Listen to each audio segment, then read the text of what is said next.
네, 안녕하세요. 오늘 강의를 맡은 임정숙입니다. 요즘 유행하는 말 중에 가성비 또는 가심비라는 말이 있죠. 여러 곳에서 사용을 하고 있는데요. 보험에도 이제는 가성비라는 용어가 붙게 되었습니다. 오늘은 제가 다른 관점으로 가성비 좋고 실손보다 믿을 만한 수술비 플랜이라는 내용으로 준비를 해왔는데요. 오늘 이 내용을 잘 시청하시고 나면 왜 가성비가 좋다고 하는지, 그리고 수술비 플랜을 왜 준비해야지 되는지 이해를 하시게 될 겁니다. 먼저 우선순위로 가입하는 보험을 한번 알아보겠습니다. 첫 번째로 실손보험이죠. 질병 상해로 병원 치료를 받을 때 보장해주는 보험입니다. 많은 분들이 가입하고 기본으로 생각하고 있는 보험이죠. 두 번째로 안보험입니다. 안보험이 중요하다는 것은 누구나 다 잘 알고 있을 겁니다. 근데 이 안보험은 가입하시고 바로 보장이 되는 게 아니라 90일의 면책기간과 그리고 보험사별로 약간 다르지만 1년에서 2년의 감액기간이 있기 때문에 아마 우선순위로 가입을 하셨을 겁니다. 세 번째로 심내혈관 보험인데요. 심내혈관 질환 관련돼서 오래전에는 뇌출혈 진단금이나 뇌졸중 진단금, 또 급성 심근경색 진단금 등을 많이들 가입을 하셨을 텐데 요즘에는 뇌혈관 질환 진단금이나 허혈성 질환 진단금 등을 추가로 가입을 많이들 하고 계십니다. 그 다음이 이제 수술비 보험인데요. 제가 생각하기에 이 수술비 보험이 굉장히 중요하다고 생각을 하는데 의외로 가입을 못 하신 분들이 굉장히 많은 것 같습니다.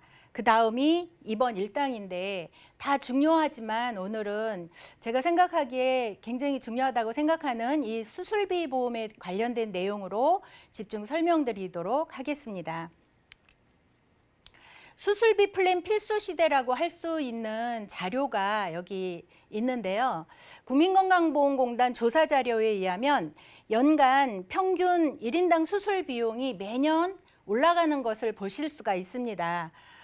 이렇게 수술이 많아지고 있는 시대에 우리가 수술비 준비를 하기 위해서 수술비의 종류 및 특징, 그리고 수술 특약이 좋은 이유, 그리고 수술 특약의 만기는 몇 세로 하는 게 좋을지에 대해서 한번 알아보도록 하겠습니다. 그럼 먼저 수술비의 종류와 특징을 간단하게 정리를 해보겠는데요. 첫 번째로 질병 수술비입니다. 이 질병 수술비는 보상 안 되는 질병을 빼놓고 모든 질병을 보장해주는 가장 범위가 넓은 수술비라고 할 수가 있습니다. 보장 안 되는 질병에는 미용 출산 관련 수술, 또 요실금 수술, 치과 항문 질환 수술, 그리고 선천성 관련 수술 같은 경우에는 보장을 안 돼주고 나머지는 모두 보장을 해준다고 보시면 되겠습니다. 또한 2가지 이상 수술 시에도 각각 지급을 하기 때문에 굉장히 좋은 이런 담보라고 할 수가 있습니다. 두 번째는 상해 수술비인데요. 다쳐서 수술하는 경우에 보장해 주죠. 이 상해 수술비도 별도로 준비를 해야지 되는 이유가 우리가 골절당해서 수술을 했을 경우에 골절 수술비와 같이 보장을 해주고 또 교통사고로 또 수술하는 경우도 굉장히 많습니다. 이럴 때도 상해 수술비가 가입돼 있으면 거기서 별도로 추가로 보장을 받으실 수가 있습니다. 가입 금액은 질병 수술비보다는 약간 좀 높아서 100만 원까지 가입을 하실 수 있습니다. 다음인 다빈도 종합수술비인데요. 보험사별로 34대, 64대, 77대, 101대 등으로 약간씩 다르지만 한국인들 다발성으로 진단이 되는 성인병이라든지 또 생활질환들을 모아놓은 굉장히 범위가 넓은 그런 수술비라고 할 수가 있습니다. 20만 원에서 약 2천만 원까지 구분돼서 가입을 할 수가 있습니다. 다음은 1호종 수술비인데요. 상해 질병 관련돼서 종으로 수술을 해주는 수술비인데 수술 형태에 따라서 수술 분류표에 따른 수술을 보장을 해주고 있습니다. 오래전에 생명보험에 가입하신 고객분들은 이 담보가 있을 텐데 예전에는 좀 가입 금액이 작아서 보장이 좀 좁았다면 지금은 가입 금액이 커져서 그만큼 보장이 넓어졌다고 할 수가 있습니다. 예를 들어서 우리가 내시경 검사를 할 때 용종 제거 수술을 하게 되는 경우가 있죠. 이럴 때 이 질병 수술비와 1호종 수술비에서 같이 보장을 받습니다. 한 번만 받아도 1년치 보험료가 나오게 되는 거죠. 그 다음은 2대 질병 수술비입니다. 뇌혈관과 심혈관 수술비를 보장을 해주고 있습니다. 이 모든 수술비가 한 번만 보장이 되는 게 아니라 반복 지급이 되고 중복 지급이 됩니다. 예를 들어서 협심증 진단을 받고 스텐트 삽입 수술을 했을 경우에 2대 질병 수술비에서 보장을 받고 1호종 수술비, 또 다빈도 종합 수술비, 그리고 질병 수술비에서 보장을 받습니다. 이거는 한 번만 보장을 받는 게 아니라 계속해서 수술 시마다 보장을 받기 때문에 굉장히 큰 장점이 있습니다. 그리고 이 2대 질병 수술비에서 협심증 수술을 하는 경우에는 이제 올해 몇 년이 지나고 나면 또다시 수술을 하게 되는 경우가 많죠. 이럴 때 진단비만 있고 수술비가 없다면 그때 비용이 상당히 많이 부담이 되겠죠. 그럼 우리나라 그 1에서 19위까지의 다빈도 수술을 한번 알아보도록 하겠습니다. 첫 번째가 백내장으로 인한 백내장 수술이고요. 두 번째가 치질로 인한 치액 수술, 그리고 디스크로 인한 일반 척추 수술도 상당히 많이 시행이 되고 있습니다. 또 맹장 수술뿐만이 아니라 담석증으로 인한 담낭 절제술도 5위에 해당이 되고, 그리고 무릎 관절증으로 인한 슬관절 치환술도 많이 시행이 됩니다. 특히 제가 여기 빨간색으로 강조를 해놨는데요. 방금 말씀드렸던 이 협심증으로 인한 스텐트 삽입술도 7위에 해당할 정도로 많이 진단받고 시행이 되고 있습니다. 그 다음에 축농증으로 인한 부비동 수술, 그리고 담도의 결석으로 인한 그리고 담도 수술 같은 경우에도 상당히 높은 순위를 차지하고 있습니다. 또 여성인 경우에 자궁 근종으로 인한 자궁 절제술도 시행이 많이 되고 있습니다. 그리고 편도염으로 인한 편도 절제술, 그리고 간암인 경우에 간 색전술도 시행이 많이 되고 있고요.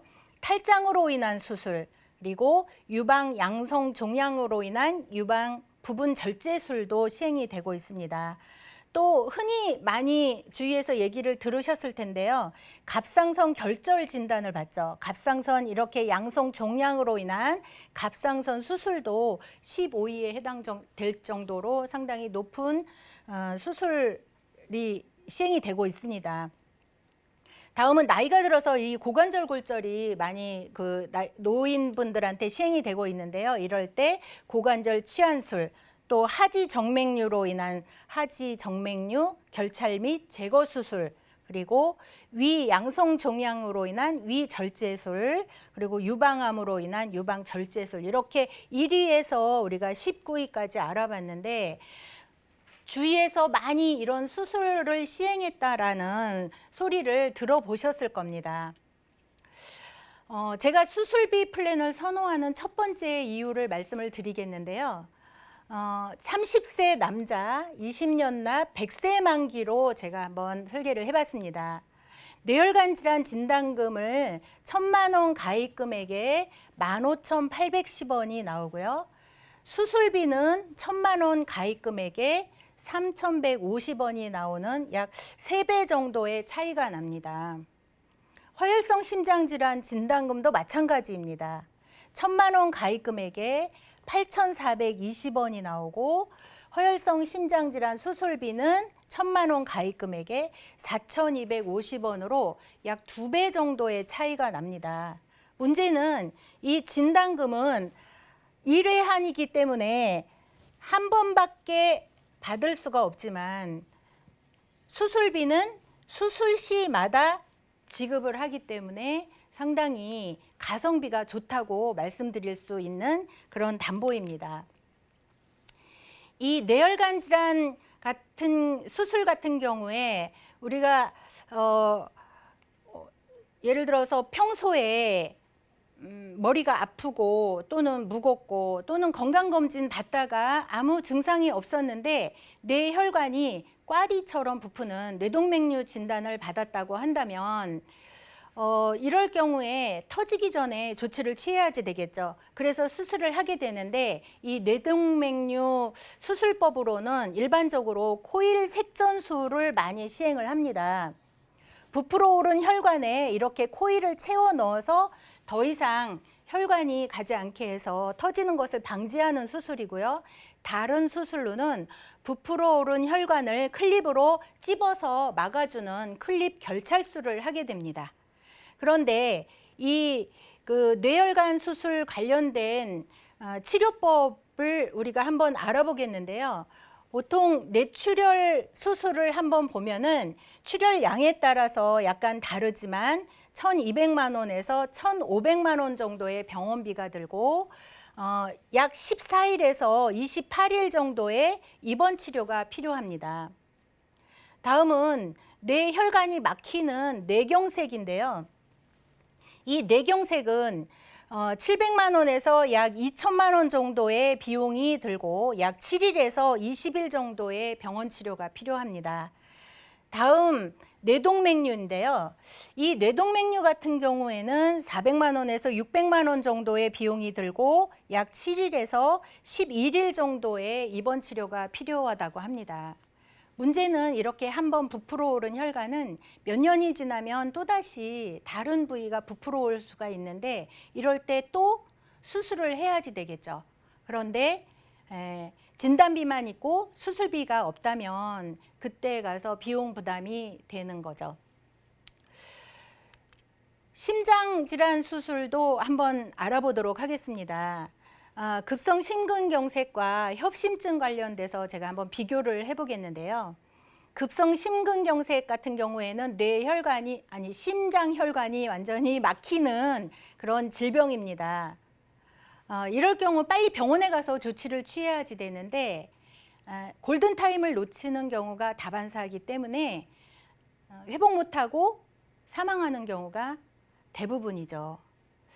이 심근경색 같은 경우에는 심장혈관이 완전히 막혀서 못 쓰게 되는 경우가 많아서 보통 수술을 하는 경우에 관상동맥 우회술이나 로봇 관상동맥 우회술을 시술을 하게 되고 그리고 비용은 약 2,700만 원에서 3,200만 원 정도의 병원비가 들게 됩니다. 그리고 약 4일에서 14일 정도의 입원 치료가 필요하게 됩니다. 협심증은 심장혈관이 좁아져서 오는 질병인데요. 이 협심증의 증상을 한번 보게 되면은 약 10분 이내에 가슴 통증이나 압박감을 느끼는데 휴식을 취하면 금방 가라앉는다고 합니다. 다행히 발견돼서 진단을 받게 되면 수술을 하게 되는데 보통 스텐트 삽입이나 풍선 확장술을 하게 됩니다. 비용은 풍선 확장술의 경우에 600만 원, 그리고 스텐트 삽입 경우에 1,200만 원의 비용이 들고 약 8일 정도의 입원 치료가 필요합니다. 문제는 이렇게 스텐트 삽입을 했을 경우에 우리 몸에 이물질이 들어있죠. 그래서 몸 자체에서 이물질인 줄 알고 공격을 한다고 합니다. 그래서 자꾸만 이물질이 생기고 또 찌꺼기가 쌓이게 되는데 그렇게 되면 몇 년 후에 다시 한번 이 스텐트 삽입을 하게 되는 거죠. 만약에 진단비만 있었다 하면 그 다음에 이런 큰 비용이 부담이 되는 건 당연한 거죠. 그래서 뇌혈관 질환 진단금은 이렇게 그 비용이 비싼 반면에 한 번밖에 지급을 못 받습니다. 허혈성 심장질환도 마찬가지고 진단금은 한 번밖에 못 받지만 비용이 좀 비싸게 돼 있죠. 그런데 수술비는 진단비에 비해서 굉장히 저렴한데 반해서 수술 시마다 보장을 받습니다. 허혈성 심장질환 진단금과 수술비도 마찬가지입니다.